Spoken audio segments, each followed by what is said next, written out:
Halo sahabatku, selamat datang di channel Cerita Momo. Apa kabar kalian hari ini? Semoga selalu sehat dan dalam lindungannya. Ya, hari ini, Momo akan mengajak kalian masuk ke dalam sebuah kisah yang luar biasa menguji emosi, tentang pengkhianatan yang terjadi di tempat yang tidak pernah disangka, Bandara New York. Bayangkan, dalam perjalanan yang seharusnya menjadi bulan madu, tokoh utama kita, Chika, justru ditinggalkan oleh suaminya, Reno, sendirian di negeri orang, tanpa uang sepeser pun, tanpa paspor, tanpa dokumen. Reno mengira Chika akan menjadi gelandangan, memudahkannya untuk merampok semua harta Chika di Indonesia. Tapi, Reno tidak tahu bahwa Chika punya rahasia besar dan tangan tak terduga yang siap membantunya kembali dengan kejutan yang jauh lebih mematikan. Kisah ini penuh dengan air mata, strategi balas dendam, dan momen histeris yang tidak akan pernah Anda lupakan. Yuk, sebelum kita mulai, tunjukkan dukunganmu untuk Chika dengan menekan tombol like sekarang juga. Dan bagi yang baru bergabung, jangan lupa subscribe ke channel Cerita Momo dan nyalakan lonceng notifikasinya. Terakhir, Momo minta bantuannya ya, komen di bawah nama kamu, asal kota, dan ketik hadir. Kita akan mulai kisahnya setelah intro singkat ini. Siap untuk merasakan ketegangan Chika di Bandara JFK? Mari kita mulai. Chika menyandarkan kepalanya di bahu Reno, membiarkan mata terpejam sejenak. Kelelahan setelah penerbangan panjang dari Jakarta menuju New York tidak terasa, karena kebahagiaan yang melingkupinya. Inilah impiannya, menghabiskan bulan madu kedua di Big Apple, bersama pria yang dia cintai. Tas-tas koper mewah berjejer rapi di samping mereka, menunggu untuk dijemput oleh penjemput dari hotel. Suasana Bandara Internasional John F. Kennedy, JFK, yang ramai menjadi saksi bisu kehangatan mereka. Reno mengusap lembut rambut Chika. Sayang, kamu tunggu di sini sebentar ya. Aku mau ke toilet, ujar Reno, suaranya terdengar lembut dan meyakinkan. Chika hanya mengangguk tanpa membuka mata. Iya, hati-hati ya, jangan lama-lama. Nanti kita langsung ke hotel, jawab Chika manja. Reno tersenyum, senyum yang sayangnya menyimpan 1000 rencana jahat. Ia bangkit, melirik sekeliling untuk memastikan area sepi, lalu berjalan cepat, bukan menuju toilet, melainkan menuju gerbang keberangkatan domestik. Di tangannya, hanya ada tas ransel kecil yang berisi seluruh dokumen penting, paspor Chika, dompet, dan yang paling krusial, flash drive berisi data-data aset warisan Chika di Indonesia. Ia meninggalkan Chika, dan yang lebih penting, ia meninggalkan semua koper besar mewah itu, seolah-olah keputusannya mendadak, seolah-olah ia hanya pergi ke toilet. Waktu berlalu. 15 menit. 30 menit. Chika mulai merasa aneh.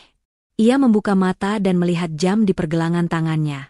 Sudah lebih dari 1 jam Reno pergi. Perut Chika mulai didera rasa khawatir. Ia mencoba menelepon ponsel Reno, tetapi hanya ada nada sambung yang terus berdering tanpa jawaban. Ia mengirim pesan, berkali-kali, namun tidak ada tanda-tanda pesan itu dibaca. Reno, kamu di mana? Aku mulai khawatir, bisik Chika ke ponselnya. Chika akhirnya berdiri. Ia menoleh ke area kedatangan, mencari-cari sosok Reno yang tinggi. Nihil. Ia berjalan menuju area toilet terdekat, memanggil nama Reno, tetapi yang keluar hanya suara-suara asing. Panik mulai merayap. Keringat dingin mulai membasahi pelipisnya. Ia kembali ke tumpukan koper mereka, berharap Reno sudah kembali. Namun, koper-koper itu tetap sunyi. Chika mencoba membuka tas tangan kecilnya untuk mengambil dompet dan ponsel. Tangannya gemetar saat menyadari sesuatu. Tas tangan kecilnya, yang biasanya berisi dompet, paspornya, kartu kreditnya, dan sedikit uang tunai untuk kebutuhan mendadak, kosong. Ia ingat dengan jelas. Reno yang bersikeras membawa tas tangannya, memasukkannya ke dalam ransel kecil yang dibawanya. Alasannya sangat meyakinkan, aku tidak mau kamu kerepotan, sayang. Biar aku yang bawa semua yang penting. Tiba-tiba, kehangatan bulan madu itu berubah menjadi hawa dingin yang menusuk tulang. Kenyataan pahit menghantam Chika dengan keras. Bukan hanya Reno yang hilang, tetapi seluruh identitasnya, seluruh sumber keuangannya, kini ada di tangan pria itu. Chika ditinggalkan, persis seperti rencana yang ia dengar samar-samar. Beberapa waktu lalu, sebelum keberangkatan, Cika tidak sengaja mendengar percakapan Reno di telepon dengan seseorang yang ia yakini bernama Risa. Suara Reno terdengar tegang, penuh janji dan intrik. "Tugas kamu selesai, Riz. Dia tidak akan kembali lagi. Semua asetnya akan jadi milik kita." Cika mengabaikannya saat itu, berpikir itu hanyalah percakapan bisnis yang sensitif. Kini, potongan-potongan itu menyatu menjadi gambaran yang mengerikan. Cika merasa pandangan mata orang-orang di sekitarnya menusuk, seolah menilainya sebagai turis bodoh yang ceroboh. Ia mencoba memanggil petugas bandara. Dengan bahasa Inggris yang terbata-bata karena kepanikan, Cika menjelaskan bahwa suaminya menghilang bersama semua barang bawaan, termasuk paspor dan dompetnya. Petugas bandara menatapnya dengan skeptis. "Nyonya, ini adalah bandara internasional. Kehilangan suami adalah hal yang serius. Tetapi tanpa identitas, kami sulit membantu." "Apa Anda punya kontak darurat?" tanya petugas itu dengan nada datar. Cika merogoh saku bajunya. Hanya ada satu ponsel lama yang sengaja ia bawa untuk berjaga-jaga, yang hanya berisi nomor telepon lokal Indonesia. Ia mencoba menghubungi Lia, sahabatnya, tetapi ponsel itu tidak memiliki layanan roaming. Rasa frustrasi, takut, dan marah memuncak di dada Cika. Ia duduk kembali di kursi tunggu, tubuhnya gemetar. Ia tidak punya mata uang dolar sama sekali. Ia tidak punya dokumen untuk membuktikan siapa dirinya. Ia tidak bisa menelepon siapapun. Ia benar-benar sendirian, terisolasi, persis seperti yang Reno inginkan. Reno pasti sudah merencanakan ini dengan matang. Memilih New York agar ia terdampar jauh dari jangkauan siapapun. "Bajingan," gumam Cika, air matanya mulai menetes. Bukan air mata kesedihan karena kehilangan suami, tetapi air mata kemarahan karena dikhianati dan diperlakukan serendah ini.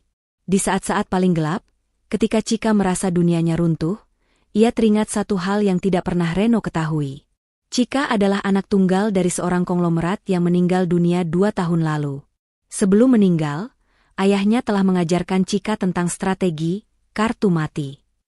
Ayah selalu berpesan, "Sayang, harta bisa dicuri, tapi aset terbesar ada di otak dan kenalanmu. Jangan pernah biarkan siapapun tahu seberapa kayanya kamu. Jika suatu saat kamu menghadapi pengkhianatan, gunakan kartu mati ini."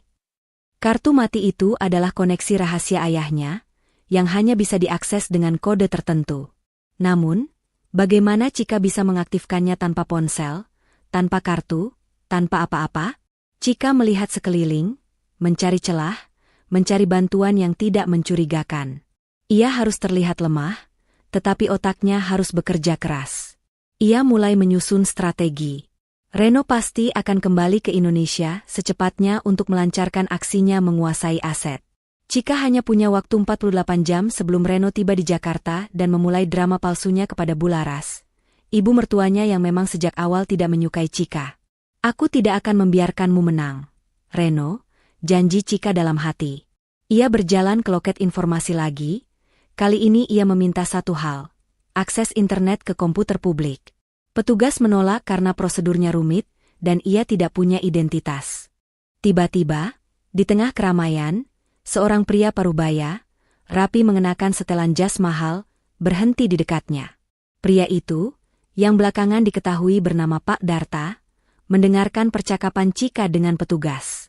Ada kilatan mata yang tajam dan penasaran. "Permisi, Nona. Ada masalah apa?" "Saya dengar suami Anda hilang," tanya Pak Darta dalam bahasa Indonesia yang fasih, dengan aksen Amerika yang tipis. Cika menoleh, menatap Pak Darta. Ia harus berhati-hati. Ini bisa jadi jebakan. "Ya, Tuan. Suami saya pergi, bersama semua barang-barang saya. Saya tidak punya paspor." Pak Darta menatap wajah Cika dengan saksama. Ada kelembutan yang aneh di matanya, seperti melihat seseorang yang sudah lama hilang. "Anda, seperti putri mendiang Tuan Bintang. Apakah Anda putrinya?" tanya Pak Darta, menyebut nama ayah Cika. Cika terkejut. Hanya orang-orang tertentu yang tahu nama panggilan ayahnya. Air mata Cika kembali menetes. Kali ini air mata kelegaan yang luar biasa. "Ya, Tuan. Saya Cika, putrinya." Pak Darta langsung bertindak. Ia adalah koneksi yang selama ini disimpan oleh ayahnya. Salah satu, kartu mati, yang ditanamkan ayah Chika di luar negeri. Pak Darta meminta petugas untuk menyediakan ruang privat. Nona Chika, ayahmu pernah menyelamatkan nyawaku. Ini utang budi yang harus aku bayar. Apa yang bisa aku lakukan? Tanya Pak Darta, nadanya tegas dan penuh keseriusan. Chika menjelaskan situasi Reno, kecurigaannya tentang Risa dan rencana penguasaan aset. Ia juga mengungkapkan bahwa Reno tidak tahu bahwa sebagian besar kekayaan ayahnya berada di dalam aset offshore yang hanya bisa diakses dengan kode khusus. Saya harus pulang. Sekarang juga. Dan saya harus menghubungi Lia di Jakarta. Dia satu-satunya yang tahu kode sandi kami, ujar Chika. Pak Darta mengangguk. Jangan khawatir. Anda akan kembali ke Jakarta lebih cepat dari yang Reno perkirakan. Saya akan mengurus paspor darurat, tiket, dan penerbangan yang tidak terdeteksi. Untuk Reno, dia harus berpikir Anda masih berkeliaran di New York, menjadi gelandangan seperti yang dia harapkan. Rencana penyelamatan Chika pun dimulai. Pak Darta menggunakan koneksinya yang luas untuk memproses semua dokumen Chika dalam waktu kurang dari 12 jam. Chika diurus, diberi pakaian ganti, dan yang paling penting, diberi akses ke telepon yang aman untuk menghubungi Lia. Di Jakarta, pada saat yang hampir bersamaan ketika Chika sedang berjuang di Bandara JFK, Reno mendarat dengan perasaan campur aduk antara rasa bersalah yang diabaikan dan euforia atas rencana yang berjalan mulus. Ia sengaja mengambil penerbangan yang lebih awal dan transit yang lebih singkat, meninggalkan Chika tanpa uang, dokumen, atau koneksi, yakin bahwa istrinya itu akan terjebak dalam masalah keimigrasian atau, yang paling parah baginya, menjadi gelandangan yang tak berdaya. Dalam pikirannya, Chika, yang selama ini terlihat polos dan bergantung, tidak akan pernah bisa keluar dari masalah di negeri asing tanpa dirinya. Reno mematikan ponselnya, membiarkan notifikasi Chika menumpuk tak terjawab. Ia tidak ingin ada jejak digital yang menghubungkannya dengan keberangkatan Chika yang tiba-tiba. Setelah mengambil taksi, tujuannya hanya satu, rumah mewah yang sebenarnya milik Chika, tempat Bularas, ibu kandungnya, sudah menunggunya dengan senyum penuh kemenangan. Sesampainya di rumah, Reno langsung memeluk ibunya. Bularas adalah arsitek utama di balik semua rencana jahat ini.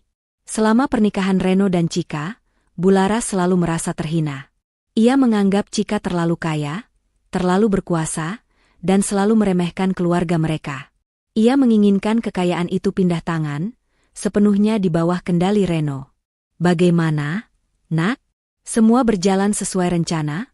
Tanya Bularas, matanya berkilat penuh harap.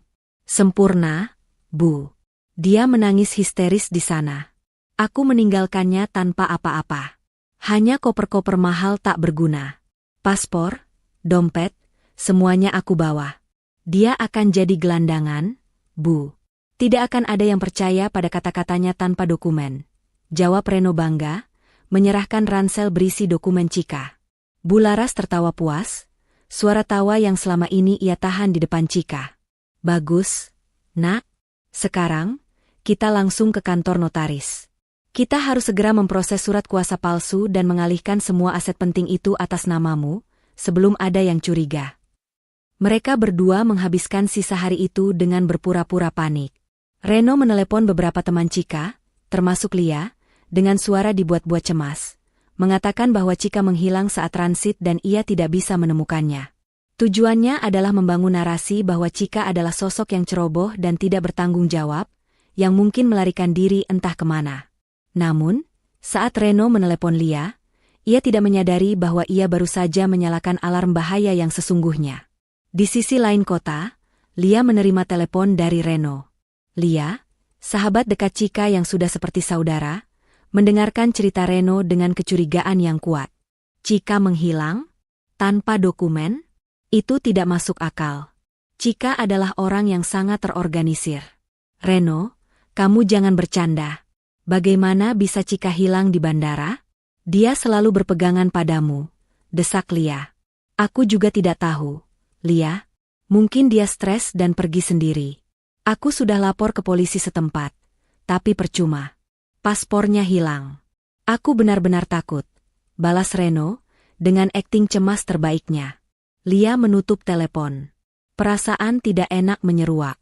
Ia teringat janji rahasia antara dirinya dan Chika. Sebuah pesan kode rahasia yang hanya mereka berdua yang tahu, yang harus diaktifkan jika salah satu dari mereka tiba-tiba terputus kontak atau menghadapi bahaya besar. Sesaat kemudian, ponsel Lia berdering. Itu adalah nomor asing, nomor Amerika. Lia ragu-ragu, tetapi entah mengapa ia merasa harus mengangkatnya. Halo? Lia, ini aku, Chika. Jangan bicara banyak, ikuti saja sandinya, ujar suara Chika dari seberang, terdengar sedikit tergesa-gesa namun tegas. Hati Lia melonjak. Ia segera mengunci pintu kamarnya dan menjawab dengan sandi yang telah mereka sepakati bertahun-tahun lalu. Sebuah sandi yang merujuk pada lagu kesukaan mereka saat kuliah. Pesan dari jendela merah? Tanya Lia. Bukan. Pesan dari menara kembar? Jawab Chika, menggunakan sandi yang merujuk pada bahaya di New York. Mendengar kode itu, semua kecurigaan Lia menjadi fakta. Reno berbohong. Chika dalam bahaya. Lia langsung beralih ke mode krisis. Chika kemudian menjelaskan situasi singkatnya, bahwa ia diselamatkan oleh koneksi ayah, Pak Darta, dan ia akan segera kembali ke Jakarta. Li, aku butuh kamu mengaktifkan kartu mati kedua. Aset ayah yang di Bank Swiss, dan yang paling penting, hubungi Pak Jaya, pengacara kita. Ceritakan semuanya, jangan sampai ada yang terlewat. Aku tidak mau Reno dan Bularas punya waktu untuk bernapas. Perintah Chika. Lia, yang selama ini dikenal santai, langsung menjadi wanita bisnis yang tajam. Ia mengangguk meski Chika tidak bisa melihatnya. Siap, Cik. Aku akan segera menghubungi Pak Jaya. Aku akan pastikan Reno menghadapi nerakanya saat dia kembali. Lia menutup telepon, lalu dengan cekatan membuka laptopnya. Ia mulai mengaktifkan sistem keamanan bank online milik Chika, yang sebenarnya sudah lama terpisah dari rekening gabungan mereka. Aset tersembunyi milik Chika mulai bergerak. Langkah Lia selanjutnya adalah menghubungi Pak Jaya, pengacara terpercaya keluarga Chika. Pak Jaya adalah seorang veteran hukum yang terkenal licin dan tidak kenal ampun dalam menghadapi kasus penipuan dan perebutan warisan. Pak Jaya, saya Lia, teman dekat Chika. Ini gawat. Chika sedang dalam bahaya besar. Suaminya, Reno, meninggalkannya di New York tanpa dokumen untuk merampok seluruh asetnya di sini. Chika sudah menghubungi saya. Kita harus bergerak cepat. Jelas Lia tanpa basa-basi. Pak Jaya mendengarkan dengan tenang, meskipun terkejut dengan alur cerita yang seperti sinetron. Baik, Lia. Kirimkan semua bukti yang Anda miliki saat ini, termasuk rekaman percakapan Anda dengan Reno yang pura-pura cemas itu. Dan yang paling penting, kapan Chika tiba? Saya butuh dia aman di bawah pengawasan saya sebelum Reno dan Bularas sempat melangkahkan kaki ke kantor notaris. Lia memberikan data penerbangan rahasia Chika yang diatur oleh Pak Darta. Pak Jaya tersenyum tipis. Sangat rapi. Kita akan menyambut kedatangan Tuan Reno dengan kejutan yang jauh lebih besar daripada yang ia berikan pada Chika. Pak Jaya segera memanggil timnya. Ia mengajukan permohonan darurat ke pengadilan untuk pembekuan aset gabungan Reno dan Chika, menuduh adanya upaya penipuan dan penggelapan warisan. Ia tahu, dengan bukti keberadaan Chika di New York tanpa dokumen, dan Reno yang sudah kembali ke Indonesia, kasus mereka akan kuat. Dia juga mempersiapkan gugatan cerai di hari yang sama Chika tiba. Sementara itu, Reno dan Bularas tidak menyadari bahwa jaring hukum sudah ditarik mengelilingi mereka, sedang merayakan keberhasilan mereka dengan sampanye. Bularas sudah membayangkan dirinya menjadi nyonya besar yang baru, berbelanja dengan kartu kredit Chika, dan memerintah semua pelayan. Besok pagi, kita akan ke notaris dan semuanya akan berakhir. Anakku, kamu akan menjadi orang terkaya di keluarga ini, seru Bularas, mengangkat gelas. Reno membalas senyum ibunya, merasa dirinya adalah pria paling pintar dan licik. Ia tidak menyadari bahwa ia baru saja menggali kuburannya sendiri. Ia telah meremehkan Chika, meremehkan kesetiaan Lia, dan meremehkan koneksi luar biasa yang dimiliki mendiang mertuanya. Dalam pikiran Reno, Chika hanyalah seorang istri yang dimanjakan dan tidak berdaya tanpa uangnya. Reno kemudian mengambil langkah ceroboh. Ia menelepon Risa, selingkuhannya, yang juga terlibat dalam rencana ini. Risa bersemangat mendengarkan Reno, menceritakan bagaimana ia meninggalkan Chika. Risa berpikir, sebentar lagi ia akan mengambil posisi Chika sebagai istri sah Reno. Hebat, sayang. Kamu memang pintar. Sekarang, cepat urus semua aset itu. Aku sudah tidak sabar pindah ke rumah barumu, ujar Risa genit. Percakapan itu, yang direkam secara diam-diam oleh sistem pengamanan yang diaktifkan Lia, menjadi bukti tak terbantahkan tentang motif jahat dan perselingkuhan Reno. Keesokan harinya, sebelum matahari terbit, Reno dan Bularas bersiap-siap dengan pakaian terbaik mereka untuk pergi ke kantor notaris. Mereka tidak tahu bahwa Chika sudah mendarat di bandara berbeda, dijemput langsung oleh tim pengamanan Pak Darta, dan diantar ke sebuah lokasi rahasia. Panggilan panik. Reno menerima telepon dari notaris mereka, suaranya terdengar cemas. Tuan Reno, batalkan semuanya. Ada gugatan pembekuan aset mendadak dari pengadilan. Semuanya diblokir. Dan ini terkait kasus penipuan warisan. Reno dan Bularas saling pandang. Wajah mereka pucat. Bagaimana bisa? Siapa yang tahu? Mereka panik, tidak menyadari bahwa cengkraman hukum sudah mengikat leher mereka. Pagi itu di Jakarta terasa dingin, berbanding terbalik dengan panasnya amarah dan kepanikan yang melanda Reno dan Bularas. Berita dari notaris tentang pembekuan aset telah menghancurkan euforia mereka dalam sekejap. Reno mondar-mandir di ruang tamu yang sebentar lagi ia yakini akan menjadi miliknya, sebuah keyakinan yang kini mulai goyah. Bularas duduk di sofa mewah, mencoba menelepon kenalannya di kantor hukum untuk mencari tahu siapa yang berani mengajukan gugatan pembekuan ini. Siapa, Bu? Siapa yang berani-beraninya mengganggu kita? Hanya Chika yang tahu aset itu. Dan dia sedang jadi gelandangan di Amerika. Seru Reno frustrasi. Diam, Reno. Jangan berisik. Ibu sedang mencoba mencari tahu. Ini pasti ulah musuh lama ayah Chika, yang cemburu dengan kekayaan kita, balas Bularas, mencoba menenangkan diri, meskipun nada suaranya terdengar pecah. Mereka sama sekali tidak menyadari bahwa alarm bahaya yang sesungguhnya sedang berbunyi di dekat mereka. Jauh dari pantauan mereka, di sebuah rumah peristirahatan milik Pak Jaya yang sangat rahasia, Chika sedang menyusun langkah berikutnya. Chika tiba di Jakarta dengan aman, dijemput oleh tim khusus yang diutus Pak Darta dari New York dan dikawal langsung oleh beberapa orang dari kantor Pak Jaya. Perasaan campur aduk meliputi Chika. Lega karena berhasil keluar dari neraka JFK, namun marah karena pengkhianatan Reno begitu nyata. Terima kasih banyak, Pak Darta. Saya tidak tahu bagaimana membalas kebaikan Anda, ujar Chika melalui panggilan video terenkripsi kepada Pak Darta.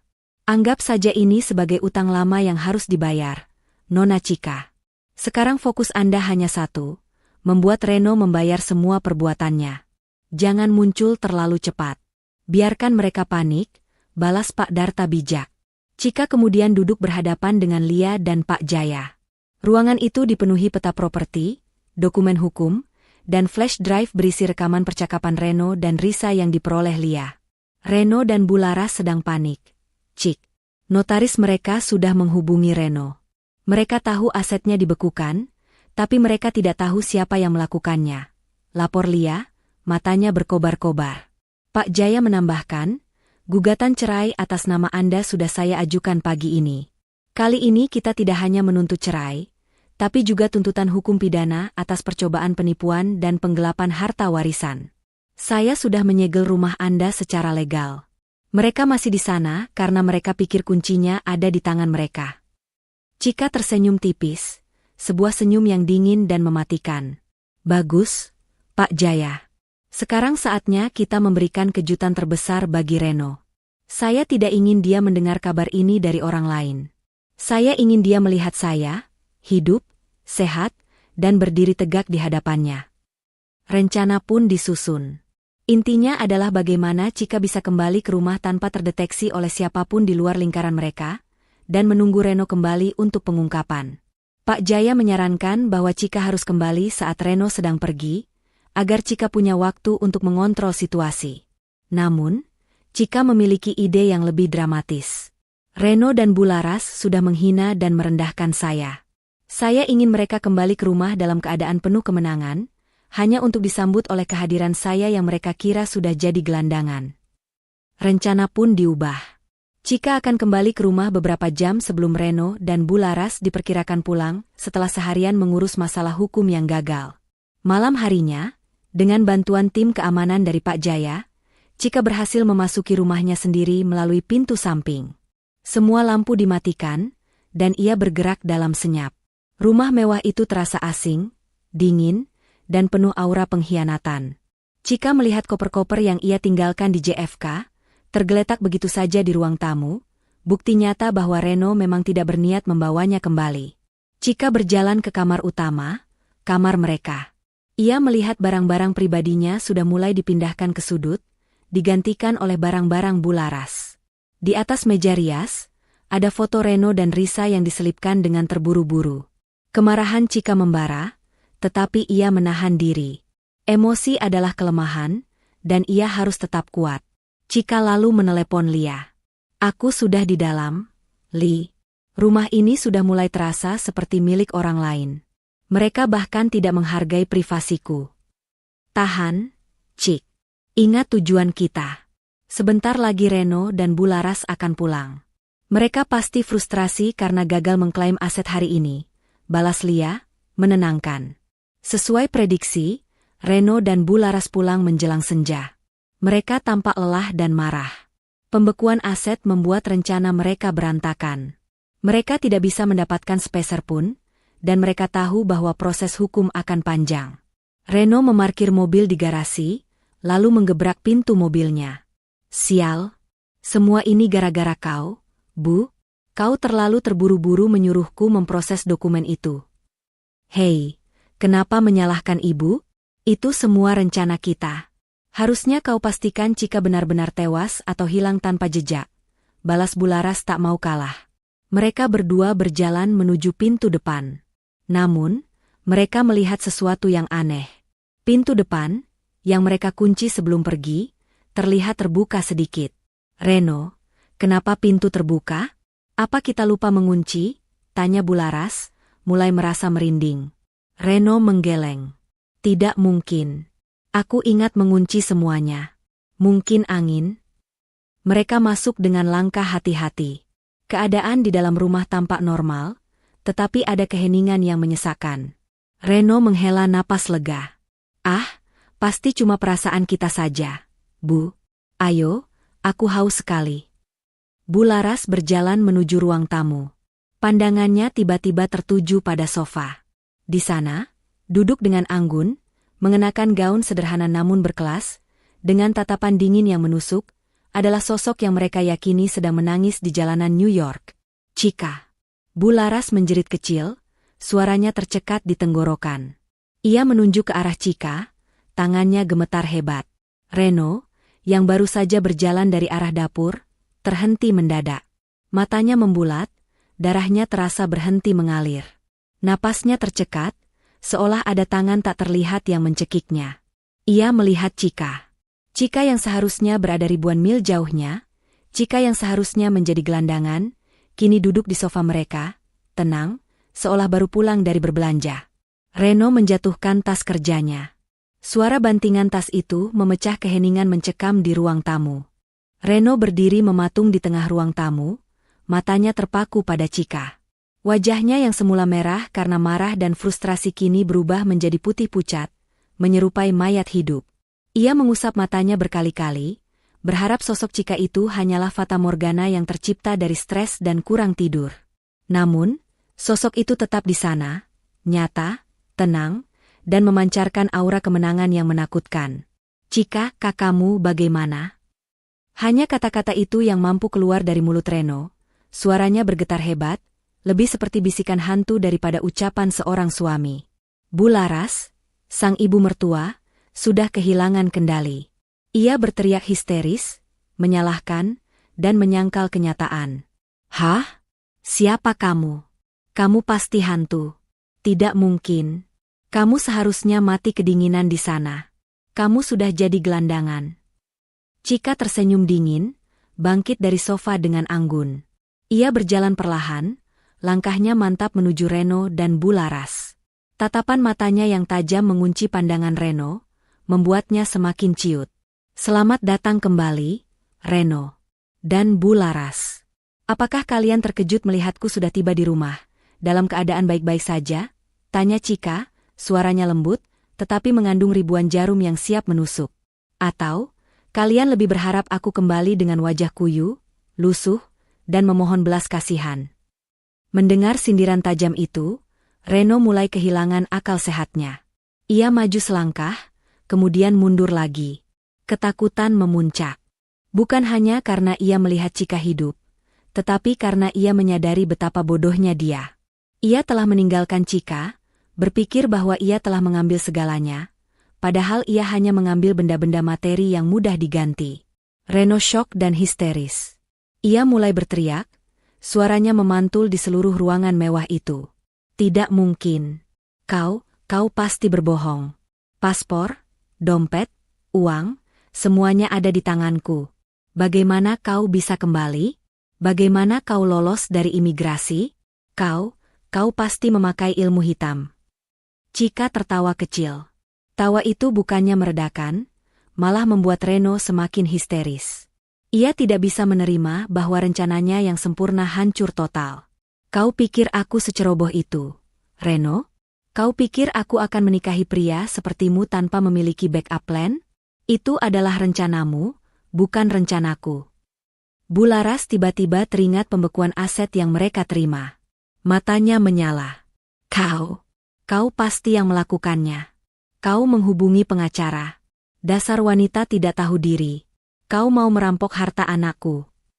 Chika menoleh ke arah Bu Laras, tatapannya penuh rasa jijik. Harta anak Anda? Bu Laras, mari kita perjelas. Rumah ini, aset-aset yang Anda dan anak Anda coba curi, adalah warisan dari ayah saya. Anak Anda tidak pernah memiliki 1 sen pun di sana, selain dari gaji bulanannya yang Anda habiskan. Chika lalu mengisyaratkan sesuatu. Dari balik pintu dapur, masuklah Pak Jaya, pengacara berwibawa, bersama 2 orang petugas keamanan berpakaian sipil. Kedatangan Pak Jaya membuat Reno dan Bu Laras semakin terpojok. Tuan Reno, Nyonya Bu Laras. Saya Pak Jaya, pengacara resmi Nyonya Chika, ujar Pak Jaya, nadanya tenang dan profesional. Saya di sini untuk menjalankan surat perintah pengadilan. Nyonya Chika telah mengajukan gugatan cerai sekaligus tuntutan hukum pidana atas percobaan penipuan dan penggelapan harta warisan. Mendengar kata pidana, Bu Laras jatuh lemas ke lantai. Tidak mungkin. Ini jebakan. Anakku tidak bersalah. Reno, yang kini menyadari betapa seriusnya situasi, beralih dari histeris menjadi memohon. Ia berlutut di depan Chika. Air mata palsu atau mungkin sedikit penyesalan, mulai menggenangi matanya. Sayang, Chika. Maafkan aku. Aku hilaf. Aku gelap mata. Bu Laras yang menyuruhku. Dia yang merencanakan semuanya. Aku melakukannya karena aku tertekan. Aku tidak akan mengulanginya lagi. Kumohon, cabut tuntutan itu, sayang. Jangan ceraikan aku. Reno mohon ampun pada Chika. Tangannya berusaha meraih kaki Chika, tetapi Chika melangkah mundur. Chika menatap Reno yang berlutut di hadapannya. Pria yang ia cintai, pria yang ia percayai, kini berlutut bukan karena cinta, melainkan karena ketakutan kehilangan kekayaan. Aku tidak akan pernah sehilaf itu untuk membiarkanmu kedinginan di negeri asing, Reno. Aku tidak akan pernah sejahat itu untuk mencabut hak hidupmu. Kau sudah melampaui batas, kata Chika, suaranya kini penuh penyesalan. Kau bilang aku akan jadi gelandangan. Tapi, lihat, aku berdiri di rumahku, sementara kau yang berlutut memohon ampun. Chika kemudian menghela napas, menoleh ke arah Pak Jaya. Pak Jaya, jelaskan batasannya. Pak Jaya maju. Tuan Reno, Nyonya Bu Laras. Sesuai dengan pembekuan aset, Anda berdua tidak lagi memiliki hak legal untuk berada di properti ini. Surat perintah ini mengizinkan Nyonya Chika untuk mengambil alih hak properti sepenuhnya.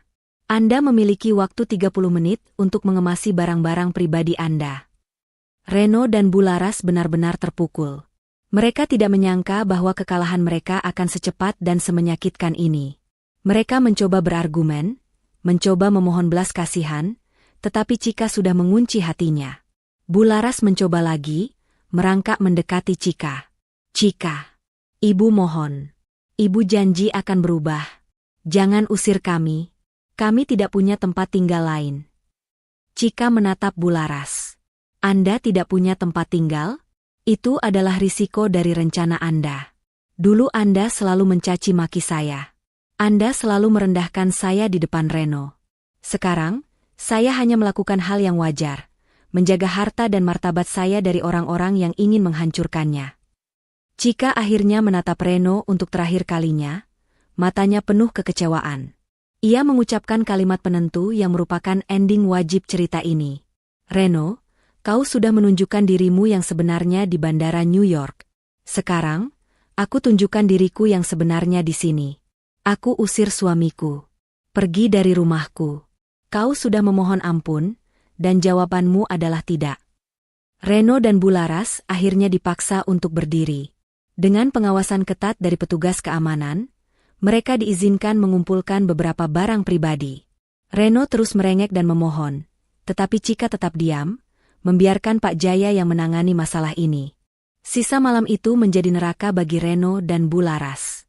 Mereka diusir dari rumah mewah yang selama ini mereka nikmati, hanya membawa beberapa tas berisi pakaian dan dokumen yang tidak penting. Mereka berdiri di pinggir jalan, di depan gerbang rumah yang kini terasa asing dan dingin, dijaga ketat oleh petugas keamanan suruhan Pak Jaya. Rasa malu dan kemarahan bercampur menjadi satu. Lihat apa yang sudah kau perbuat, Bu, teriak Reno, menuding ibunya. Semua ini rencanamu. Sekarang kita tidak punya tempat tinggal. Kita kehilangan segalanya. Bularas, yang biasanya arogan dan dominan, kini tampak tua dan tak berdaya. Bagaimana bisa dia secepat itu? Reno? Dia seharusnya butuh waktu berminggu-minggu untuk mendapatkan paspor darurat. Siapa yang membantunya? Siapa? Reno teringat akan wajah tenang Pak Darta yang dulu pernah ia lihat sekali di sebuah pesta perusahaan.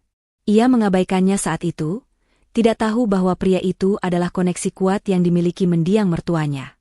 Aku tidak tahu, Bu, tapi yang jelas, Chika sudah menyiapkan ini semua sebelum aku menikahinya. Kita terjebak dalam perangkapnya. Jawab Reno, suaranya putus asa. Mereka memutuskan untuk pergi ke apartemen kecil milik Bularas, yang selama ini mereka rahasiakan dari Chika. Tempat itu sempit, berbanding terbalik dengan kemewahan yang mereka tinggalkan. Selama perjalanan, Reno mencoba menelepon Risa, selingkuhannya, berharap Risa bisa menjadi pelabuhan terakhirnya. Risa menjawab telepon dengan nada manja yang langsung berubah menjadi panik. Reno, ada apa? Kenapa kau terdengar seperti gelandangan? Risa, dengarkan aku. Chika sudah kembali. Dia mengusirku dari rumah. Dia menggugatku dan memblokir semua aset. Kita dalam masalah besar, seru Reno, hampir menangis. Ada keheningan panjang di seberang sana. Risa tidak tertawa, tidak bersimpati. Tiba-tiba, suara Risa berubah dingin, tanpa emosi. Apa? Kau diusir? Jadi, kau tidak punya apa-apa lagi? Kau tidak bisa memberikan apa-apa padaku? Reno terkejut. Risa, apa maksudmu? Kita sudah merencanakan ini semua. Kau bilang kau mencintaiku. Cinta? Reno, aku mencintai uangmu, bukan dirimu. Kau sudah gagal. Dan jika kau digugat hukum, aku tidak mau terlibat. Jangan pernah hubungi aku lagi. Setelah kalimat itu, Risa langsung menutup telepon, memblokir nomor Reno, dan menghilang dari kehidupan pria itu. Reno menjatuhkan ponselnya ke lantai mobil taksi yang mereka tumpangi. Pengkhianatan berbalas pengkhianatan. Air matanya benar-benar menetes. Bukan hanya hartanya yang hilang, tetapi juga harga dirinya, dan kini wanita yang ia khianati Chika demi wanita itu juga meninggalkannya. Sementara itu, di rumah Chika, suasana sudah tenang. Lia datang bersama Pak Jaya untuk membantu Chika membersihkan sisa-sisa jejak Reno dan Bularas, baik secara fisik maupun emosional. Lia membawa makanan dan wine untuk merayakan kembalinya Chika dan kemenangan kecil ini. Sungguh ironis, Chik. Dia mengira kau akan jadi gelandangan di New York, padahal dia yang sekarang jadi gelandangan di Jakarta, ujar Lia, menyindir. Cika memandang koper-koper mewah yang dulu menjadi bukti kemegahan bulan madu palsunya. Aku beruntung ayah sudah mempersiapkanku dengan baik. Tanpa koneksi Pak Darta dan strategi Pak Jaya, aku mungkin sudah hancur. Pak Jaya mengangguk. Rencana Tuan Bintang luar biasa. Beliau tidak hanya meninggalkan harta, tetapi juga jaring pengaman. Sekarang, kita harus fokus pada sidang gugatan cerai dan tuntutan pidana. Saya sudah memasukkan bukti rekaman percakapan Anda dengan Lia dan bukti transaksi Reno dengan Risa. Cika merasa lega, tetapi ada satu hal yang masih mengganjal. Ia menelepon Pak Darta di New York. Pak Darta, terima kasih sekali lagi. Tapi saya ingin memastikan, apakah Reno benar-benar tidak tahu tentang kartu mati yang Anda aktifkan? Tanya Cika. Pak Darta tertawa renyah di seberang telepon. Tentu saja tidak, Nona Cika. Reno hanya tahu sebatas aset yang terlihat. Dia tidak tahu bahwa ayahnya sudah mengajari Anda semua kode rahasia dan koneksi tersembunyi. Bahkan Bularas pun tidak tahu. Anda jauh lebih pintar dari yang mereka duga. Pak Darta menjelaskan bahwa ia tidak hanya membantu Cika kembali, tetapi juga mengatur agar semua aset offshore Cika di Eropa dan Amerika dialihkan ke Yayasan Amal atas nama Cika, yang sulit ditembus oleh gugatan hukum manapun di Indonesia, menjadikannya benar-benar aman dari campur tangan Reno. Keputusan ini membuat Cika semakin kuat. Ia menyadari bahwa ia tidak hanya berjuang untuk harta, tetapi untuk harga diri dan kemerdekaannya. Di apartemen kumuh Bularas, Reno dan ibunya sedang berdebat sengit. Mereka kehabisan uang tunai karena semua rekening sudah diblokir. Bularas memaksa Reno untuk menjual jam tangan mahalnya, satu-satunya barang mewah yang tersisa. Jual saja, Reno. Setidaknya kita bisa hidup selama seminggu sampai Pak Jaya mencabut gugatannya, desak Bularas. Pak Jaya tidak akan mencabutnya, Bu. Cika sudah serius. Dia sudah punya pengacara gila itu. Kita harus memohon ampun padanya lagi. Reno berteriak frustrasi, memukul dinding. Bularas tiba-tiba mendapat ide licik. Tunggu. Aku punya ide. Kita harus membuat drama besar di depan umum. Kita datangi Cika, kita berlutut di depan rumahnya di hadapan banyak orang. Cika pasti luluh karena malu disorot. Reno menatap ibunya, ragu. Apa itu akan berhasil, Bu? Harus berhasil, Reno. Itu satu-satunya cara kita bisa mendapatkan simpati dan memaksanya menarik gugatan. Ingat, jika itu polos, dia pasti tidak mau terlibat skandal publik. Reno dan Bularas, dalam keadaan putus asa, menyusun rencana dramatis di hadapan publik, tidak menyadari bahwa mereka sedang melangkah menuju kehancuran yang lebih besar. Pagi sidang perdana gugatan cerai dan pidana atas Reno tiba. Reno dan Bularas sudah siap dengan rencana drama publik mereka. Mereka sengaja datang lebih awal, berdiri di depan pintu pengadilan, menunggu kedatangan Cika dan tim pengacaranya. Bularas mengenakan pakaian yang lusuh dan wajah yang dibuat-buat menyedihkan, seolah-olah ia adalah korban yang teraniaya. Ingat, Reno, kau harus menangis sejadi-jadinya saat melihat Cika. Katakan kau menyesal dan kau sakit parah. Jangan pedulikan wartawan yang datang, bisik Bularas, tangannya menggenggam erat lengan Reno. Reno mengangguk kaku. Kehidupannya yang nyaman kini dipertaruhkan. Ia harus melakukan akting terbaiknya. Tak lama kemudian, sebuah mobil mewah berhenti di depan pengadilan. Cika turun dari mobil tersebut, didampingi oleh Lia dan dikawal oleh beberapa pengawal yang disiapkan Pak Jaya. Cika tampil profesional dan tenang, mengenakan setelan blazer yang elegan, jauh dari gambaran seorang wanita yang ditinggalkan di negeri orang. Saat Cika melangkah, Reno langsung melancarkan aksinya. Ia berlari ke arah Cika, menjatuhkan diri, dan memeluk kaki Cika sambil meraung-raung. Cika, sayang, aku mohon, maafkan aku sakit. Aku tidak bisa hidup tanpamu. Cabut gugatan ini, sayang. Aku cinta padamu, teriak Reno. Suaranya dramatis dan memancing perhatian beberapa orang yang lalu lalang dan beberapa wartawan yang memang sudah menunggu di sana. Bularas ikut mendekat, air mata buayanya mengalir. Nak Cika, ibu mohon ampun. Ibu sudah gila. Jangan hancurkan anak ibu. Ibu janji kami akan pergi jauh. Asal jangan masukkan anak ibu ke penjara. Kerumunan mulai terbentuk. Taktik drama publik mereka berhasil menarik perhatian. Namun, Chika tidak goyah. Wajahnya tetap datar, matanya sedingin es. Ia menatap Reno yang memeluk kakinya dengan tatapan iba, bukan karena rasa sayang, tetapi karena jijik. "Pak Jaya," panggil Chika tenang. Pak Jaya, yang berdiri di samping Chika, segera bergerak. Ia mengeluarkan sebuah earpiece kecil. "Reno, Nyonya Bularas, dengarkan ini baik-baik," kata Pak Jaya. Ia memutar rekaman suara. Itu adalah suara Reno dan Bularas yang sedang merencanakan pengusiran Chika di New York, dan diikuti oleh suara Reno saat menelepon Risa, selingkuhannya, dan berjanji akan memberikan semua aset Chika padanya. Suara Reno di rekaman, "Dia akan jadi gelandangan, Bu. Tidak akan ada yang percaya pada kata-katanya tanpa dokumen." Suara Risa di rekaman, "Cinta? Reno, aku mencintai uangmu, bukan dirimu. Kau sudah gagal.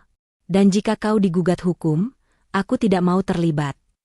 Suara-suara itu diputar cukup keras sehingga semua orang di sekitar, termasuk wartawan yang merekam adegan itu, bisa mendengarnya dengan jelas. Drama tangisan Reno seketika terhenti. Wajahnya memerah karena malu, dan Bularas terdiam membisu, tidak percaya bahwa semua rekaman itu bisa ditemukan. Chika kemudian berbicara, suaranya lantang dan jelas. "Kalian ingin drama publik? Baiklah. Inilah drama yang sebenarnya. Aku bukan hanya digugat cerai, tetapi juga ditinggalkan di negeri asing tanpa apa-apa oleh suamiku sendiri, yang berniat merampok seluruh warisan mendiang ayahku. Aku sudah kembali, dan sekarang aku menuntut keadilan." Reno bangkit, mencoba menyangkal, tetapi Pak Jaya segera menyerahkan map tebal kepada wartawan. "Semua bukti ada di sini, termasuk penggelapan dana dan pencucian uang melalui rekening Risa." Reno dan Bularas tersudut. Rencana drama publik mereka berbalik menjadi pengungkapan aib yang memalukan. Mereka dipaksa masuk ruang sidang dengan langkah gontai, dikelilingi oleh tatapan sinis publik. Di dalam ruang sidang, suasana menjadi tegang. Tim pengacara Reno mencoba menangkis gugatan pidana, fokus hanya pada perceraian. Namun, Pak Jaya memiliki kartu as yang luar biasa. "Yang Mulia Hakim," kata Pak Jaya, berdiri tegak. "Pihak kami memiliki saksi kunci yang membuktikan niat jahat dan kesengajaan terdakwa Tuan Reno. Kami hadirkan di sini Tuan Pak Darta, seorang pengusaha terhormat dari New York, yang juga merupakan kolega dekat mendiang ayah Nyonya Chika, yang siap memberikan kesaksian." Pak Darta muncul di ruang sidang melalui tautan video langsung dari New York. Kehadiran Pak Darta yang elegan dan terpercaya, seorang saksi dari luar negeri, membuat semua orang terkesiap, termasuk Reno dan Bularas yang semakin menciut. Mereka tidak pernah menduga Chika memiliki koneksi sekuat ini. Pak Darta memberikan kesaksiannya, menjelaskan detail bagaimana Reno sengaja meninggalkan Chika di Bandara JFK, mengambil semua dokumennya, dan bahwa ia sendiri yang harus turun tangan untuk mengatur kepulangan Chika secara rahasia. Tuan Reno tidak hanya meninggalkan istrinya. Ia meninggalkannya dalam bahaya besar. Niatnya jelas untuk menghancurkan, bukan hanya mencuri. Kesaksian Pak Darta bergema di ruang sidang. Kesaksian Pak Darta menjadi kunci utama. Pihak hakim menerima bukti tersebut sebagai indikasi kuat adanya tindak pidana murni, bukan sekadar konflik rumah tangga. Sidang ditunda untuk memberikan waktu kepada pengacara Reno, mempersiapkan pembelaan yang semakin sulit. Setelah sidang, Chika, Lia, dan Pak Jaya meninggalkan gedung pengadilan dengan kemenangan moral di tangan. Reno dan Bularas, yang kini menjadi sorotan negatif media, bersembunyi di mobil, dihantui rasa malu dan putus asa. Chika tidak hanya berhasil mengajukan cerai, tetapi juga memastikan bahwa Reno menghadapi konsekuensi hukum yang setimpal. Ia telah membuktikan bahwa wanita yang dianggap lemah dan manja itu adalah pewaris yang cerdas dan terhubung dengan baik. Setelah sidang perdana yang memalukan, kehidupan Reno dan Bularas benar-benar berada di titik nol. Mereka kini bersembunyi di apartemen Bularas yang kecil dan pengap. Pemberitaan media massa sangat kejam. Reno, yang tadinya dikenal sebagai suami dari pewaris kaya, kini dicap sebagai penipu ulung yang tega menelantarkan istrinya. Bularas, yang dulu sering tampil di acara sosialita, kini menjadi bahan gunjingan dan cemoohan. Mereka tidak hanya kehilangan rumah, tetapi juga semua jaringan sosial mereka. Telepon Bularas tidak henti-hentinya menerima panggilan dari rentenir dan kolega yang menagih utang-utang kecil yang selama ini mereka tutupi dengan uang Cika. Ini semua gara-gara kau, Reno. Kenapa kau harus meninggalkan dia di Amerika? Kau bodoh. Kau serakah, teriak Bularas, kembali menyalahkan anaknya. Reno membalas teriakan ibunya. Aku melakukan semua ini untuk kita, Bu. Kau yang mendesakku. Kau yang bilang Cika tidak akan pernah bisa kembali tanpa paspor. Di tengah pertengkaran sengit mereka, pintu apartemen Bularas diketuk keras. Mereka ketakutan. Saat Reno membuka pintu, ia mendapati dua petugas dari kantor Pak Jaya berdiri di ambang pintu, didampingi oleh seorang petugas pengadilan. Tuan Reno dan Nyonya Bularas. Kami datang untuk menjalankan surat perintah penyitaan atas semua barang yang dibeli menggunakan rekening gabungan yang telah dibekukan. Termasuk kendaraan dan perhiasan yang Anda kenakan, ujar salah satu petugas dengan nada datar. Reno dan Bularas syok. Mereka mencoba melawan, tetapi surat perintah itu sah secara hukum. Mobil mewah milik Reno disita, perhiasan Bularas ditarik, bahkan furnitur mahal di apartemen itu yang dibeli dengan uang Cika, harus diserahkan. Mereka ditinggalkan dalam apartemen yang kini hampir kosong, hanya menyisakan furnitur usang milik Bularas yang sudah lama. Sementara Reno dan ibunya menghadapi kehancuran, Cika menikmati malam yang tenang di rumahnya, ditemani oleh Lia. Lia, yang selalu menjadi support system terbaik Cika, mencoba mengalihkan pikiran Cika dari persidangan. Kau luar biasa, Cik. Kau menghadapi mereka dengan sangat tenang.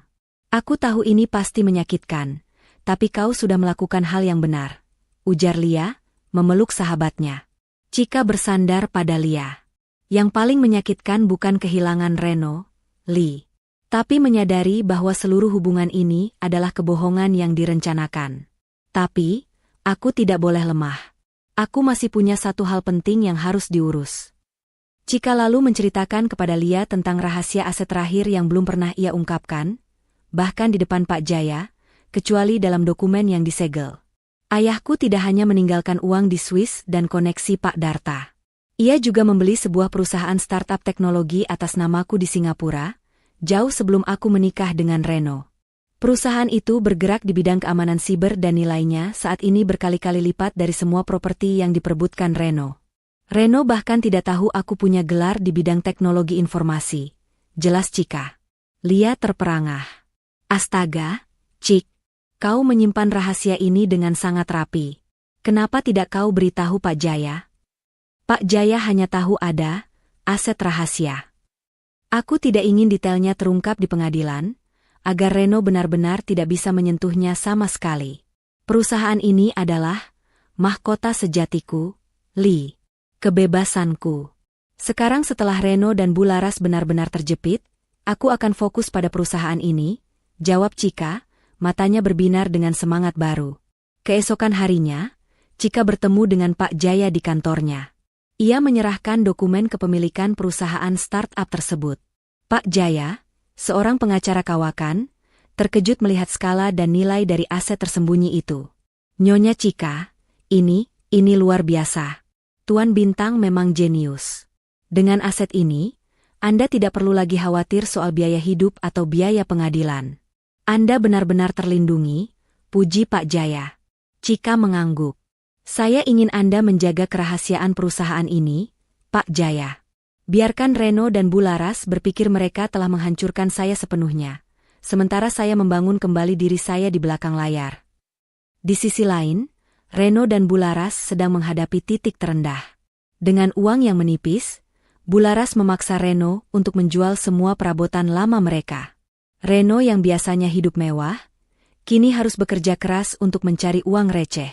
Ia bahkan mencoba melamar pekerjaan, tetapi reputasinya yang tercoreng di media membuatnya ditolak di mana-mana. Bularas, yang merasa paling terhina, mencoba melakukan satu hal gila. Ia diam-diam menghubungi Risa lagi, memohon agar Risa bisa meminjamkan uang, berjanji bahwa mereka akan membalas dendam pada Cika suatu hari nanti. Tentu saja, Risa menolak mentah-mentah. Dengar, Bularas. Aku sudah bilang, jangan hubungi aku lagi. Aku tidak mau terlibat dengan penipu seperti anakmu. Fokus saja pada kasus pidanamu, ya. Rasa putus asa Bularas mencapai puncaknya. Ia menyadari bahwa bukan hanya harta Chika yang hilang, tetapi juga semua dukungan yang ia harapkan dari Reno. Reno kini hanya fokus pada diri sendiri dan menyalahkan ibunya. Malam itu, Bularas duduk sendirian di apartemen yang gelap, merenungkan semua kesalahan yang ia perbuat. Kebenciannya terhadap Chika telah membutakan segalanya, dan kini ia harus membayar mahal. Sementara itu, Chika, yang kini fokus mengurus perusahaannya di Singapura dengan bantuan remote, merasa damai. Rasa sakit hati masih ada, tetapi digantikan oleh semangat untuk berkarya. Ia sadar, ia tidak memerlukan Reno untuk menjadi ratu. Ia adalah ratu dari kerajaannya sendiri, yang dibangun dari kecerdasan dan warisan ayahnya. Hari putusan pengadilan tiba. Ruang sidang penuh sesak, dipadati oleh wartawan yang ingin menyaksikan akhir dari drama pengkhianatan ini. Chika datang didampingi oleh Pak Jaya dan Lia, wajahnya tegar, tidak menunjukkan ketakutan maupun kesenangan berlebihan. Di sisi lain, Reno dan Bularas tampak lusuh dan letih, tidak lagi memiliki sisa-sisa keangkuhan. Mereka tahu, ini adalah pertarungan terakhir mereka. Hakim memulai pembacaan putusan dengan suasana yang sangat serius. Pertama, gugatan cerai. Pengadilan mengabulkan gugatan cerai yang diajukan Nyonya Chika terhadap Tuan Reno, berdasarkan adanya tindak kekerasan mental dan percobaan penggelapan harta benda, ujar hakim. Palu diketuk. Chika kini resmi bercerai. Sebuah babak baru telah dimulai. Namun, fokus utama hari itu adalah tuntutan pidana yang diajukan Chika. Hakim melanjutkan pembacaan putusan untuk kasus pidana percobaan penipuan dan penggelapan harta. Hakim menyebutkan secara rinci bukti-bukti yang tidak terbantahkan. Kesaksian Pak Darta tentang penelantaran di New York, rekaman suara perencanaan kejahatan antara Reno, Bularas, dan Risa, serta bukti transfer dana palsu yang dilakukan Reno. Bularas, yang berharap bisa lolos dengan alasan keterpaksaan orang tua, menatap hakim dengan penuh harap.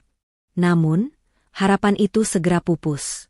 Majelis hakim memutuskan bahwa Tuan Reno terbukti secara sah dan meyakinkan bersalah atas tindak pidana percobaan penipuan dan penggelapan harta warisan. Tuan Reno dijatuhi hukuman pidana penjara selama 4 tahun, ucap hakim. Reno menjerit histeris. Ia mencoba berdiri dan berteriak bahwa ini tidak adil, tetapi ia segera ditenangkan oleh petugas keamanan. Ia sudah menyadari bahwa kehidupannya yang nyaman kini berakhir di balik jeruji besi. Giliran Bularas. Karena perannya sebagai perencana utama dan aktor intelektual, Bularas tidak bisa lepas dari jeratan hukum. Nyonya Bularas terbukti bersalah sebagai pihak yang turut serta melakukan tindak pidana. Nyonya Bularas dijatuhi hukuman pidana penjara selama 2 tahun dan 6 bulan, lanjut hakim. Bularas ambruk. Ia tidak menangis histeris seperti Reno, tetapi ia pingsan seketika, tidak mampu menerima kenyataan bahwa ia akan menghabiskan masa tuanya di penjara, akibat keserakahannya sendiri. Sementara Reno dan Bularas digiring keluar, Chika duduk di kursinya, air mata menetes. Air mata itu bukan karena sedih, tetapi karena rasa keadilan yang akhirnya ia rasakan. Perjuangannya, penderitaannya di New York, akhirnya terbayar lunas. Setelah sidang, Lia memeluk Chika erat-erat. Sudah selesai, Cik. Semuanya sudah selesai. Kau menang, bisik Lia penuh haru. Pak Jaya menghampiri Chika. Selamat, Nyonya Chika. Keadilan telah ditegakkan. Kini Anda bebas sepenuhnya dari segala ikatan dan ancaman. Semua aset Anda, termasuk warisan yang tersembunyi, aman. Chika mengangguk, hatinya terasa ringan. Ia berterima kasih kepada Pak Jaya dan Lia.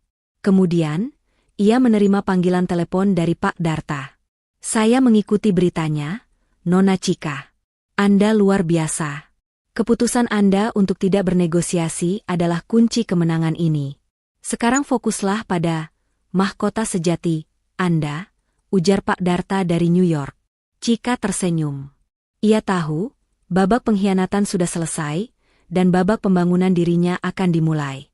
Ia meminta Pak Jaya untuk segera mengurus perpindahan total kepemilikan rumah atas namanya, dan memutuskan untuk merombak total rumah itu sebagai simbol kehidupan barunya. Beberapa hari kemudian, sebelum Reno dan Bularas dipindahkan ke lembaga pemasyarakatan, Chika mengizinkan mereka bertemu sebentar, bukan untuk memaafkan, melainkan untuk menegaskan akhir dari segalanya. Reno memandang Chika dengan mata penuh penyesalan, tetapi juga penuh kebencian. Kau puas, Chika? Kau sudah menghancurkan hidupku. Kau yang menghancurkan dirimu sendiri, Reno. Aku hanya membersihkan puing-puingnya. Pergilah. Mulai sekarang, hidupku adalah milikku sepenuhnya, jawab Chika tegas. Bularas hanya bisa menangis terisak, mencoba meraih tangan Chika, tetapi Chika menarik diri. Anda mendapatkan apa yang Anda tabur, Bularas. Semoga Anda bisa merenungkan kesalahan Anda.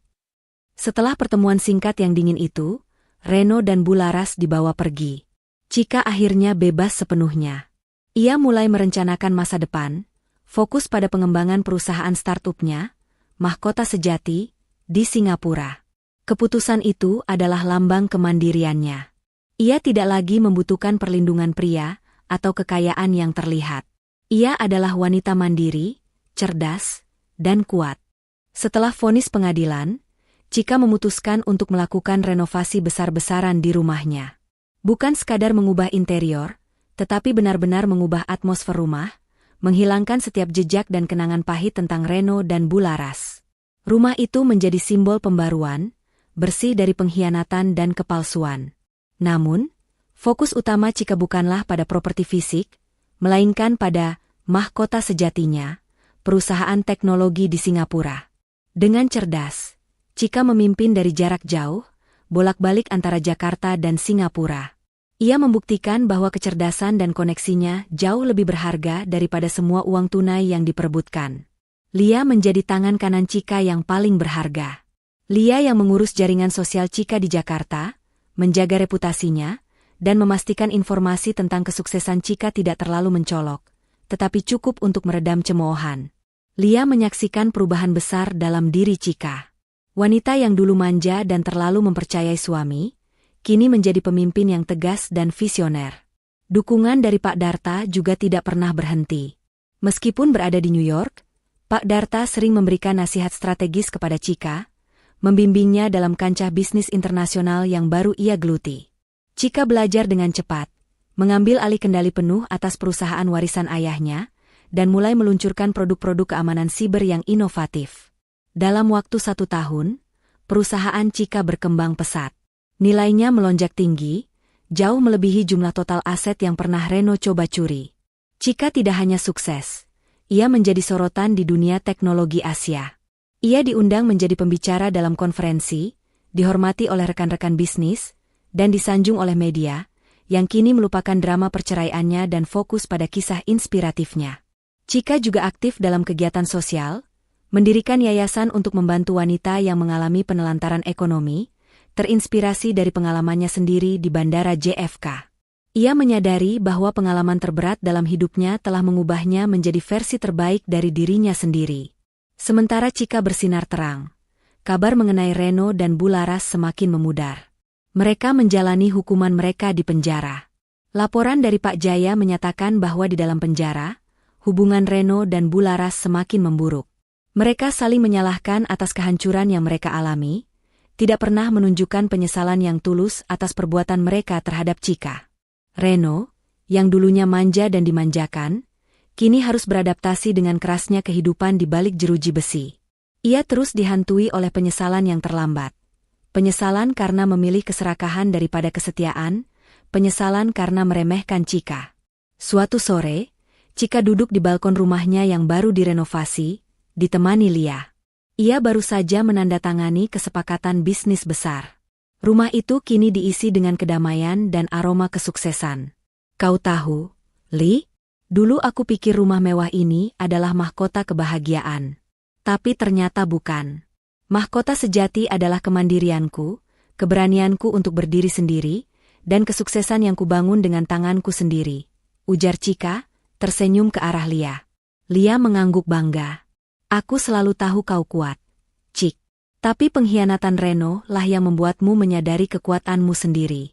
Dia memang vilen yang jahat, tapi dia juga katalis terbesarmu. Chika tertawa kecil. Ia memutuskan untuk mengadakan pesta kecil-kecilan di rumah barunya, bukan untuk merayakan kekayaan, tetapi untuk merayakan kemenangannya atas pengkhianatan. Ia mengundang Pak Darta dan Pak Jaya, serta semua orang yang mendukungnya, termasuk Lia. Saat pesta berlangsung, Chika mendapatkan kiriman istimewa dari Singapura, sebuah mahkota kristal kecil, simbol perusahaan barunya. Chika meletakkan mahkota itu di meja, sebagai pengingat bahwa penderitaannya di Bandara New York telah membawanya pada tahta yang sesungguhnya. Kisah Chika menjadi inspirasi.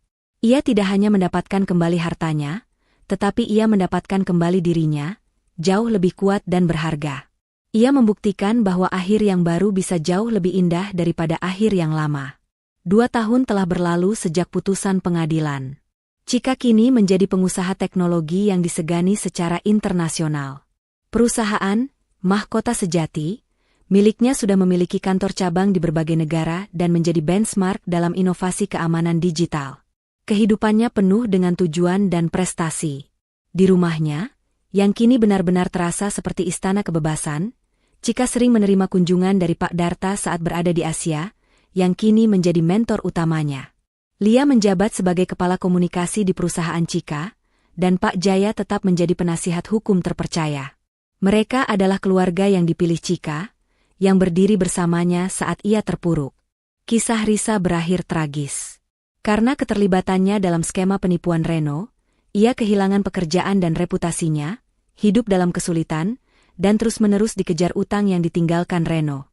Sementara itu, di dalam penjara, Bularas menjalani sisa hukumannya. Ia menderita kesehatan mental dan fisik, dan satu-satunya hal yang ia lakukan adalah menyesali keserakahannya. Ia akhirnya menyadari bahwa semua caci maki dan perlakuan buruknya kepada Chika adalah bumerang yang menghancurkan dirinya sendiri. Reno menjalani hukumannya dengan kepahitan yang mendalam.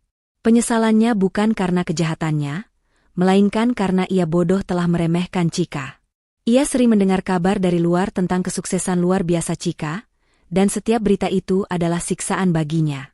Ia kehilangan segalanya: harta, kebebasan, cinta, meski palsu, dan harga dirinya.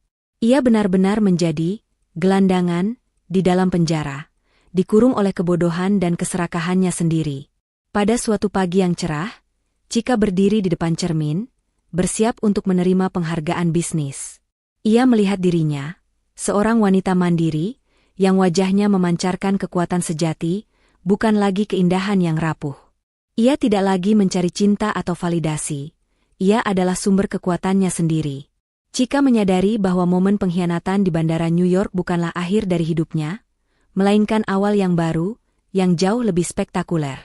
Pengalaman terburuknya telah mengubah dirinya menjadi ratu sejati. Bab penutup yang memuaskan. Chika menghadiri upacara penghargaan, di mana ia naik ke atas panggung untuk menerima penghargaan Visioner Teknologi tahun ini. Ia memberikan pidato singkat yang menggugah, tidak menyebutkan nama Reno atau pengkhianatan, tetapi hanya berfokus pada kekuatan diri dan pentingnya dukungan sejati. Dalam perjalanan mencapai puncak ini, saya belajar bahwa kegelapan yang paling pekat seringkali menjadi katalis bagi cahaya terbesar. Ketika Anda kehilangan segalanya, Anda mendapatkan kesempatan untuk membangunnya kembali, kali ini dengan fondasi yang jauh lebih kuat, fondasi kemandirian dan integritas, ucap Chika, disambut tepuk tangan meriah. Setelah upacara, Chika, Lia, Pak Darta, dan Pak Jaya merayakan di restoran mewah. Mereka mengangkat gelas, bukan untuk merayakan kekalahan Reno, tetapi untuk merayakan kemenangan Chika atas takdirnya sendiri. Untuk Chika, ucap Pak Darta, ratu yang tidak pernah membutuhkan mahkota emas, karena ia membangun mahkota sejati dengan akal dan keberaniannya. Chika tersenyum, hatinya dipenuhi kedamaian yang tak tergantikan. Ia melihat ke masa depan yang cerah, tanpa bayang-bayang masa lalu yang gelap. Ia telah mengusir Reno dari rumahnya, dan yang lebih penting, dari hidupnya dan pikirannya.